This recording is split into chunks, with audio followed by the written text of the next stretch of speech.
Hello दोस्तों, नमस्कार। हमारे चैनल में आप सभी का स्वागत है। मैं गाने जा रही हूँ आज गीत। आप लोग को जैसा लगे कमेंट करके ज़रूर बताना। हमारे चैनल को लाइक सब्सक्राइब जरूर करना।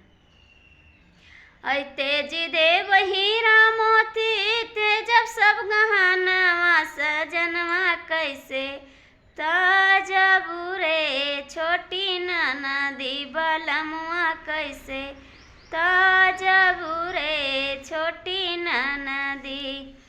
तेज देव हीरा मोती ते जब सब गहनवा बलमुआ कैसे ताजबू रे छोटी ननदी सजनवा कैसे ताजबू रे छोटी ननदी।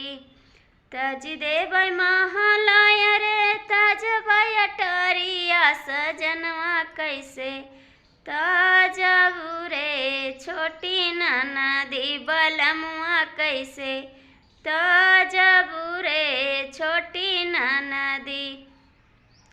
तज देव घरवा रे तज अंगनवा सजनवा कैसे ताजबू रे छोटी ननदी सजनवा कैसे ताजबू रे छोटी ननदी।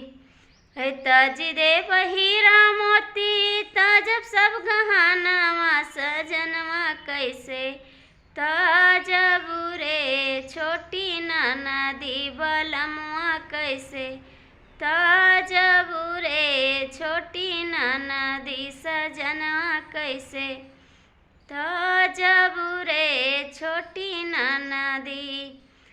तज देव हीरा मोती तजब सब गहनवा सजनवा कैसे हे ताजबू रे छोटी ननदी बलमुआ कैसे ताजबू रे छोटी ननदी।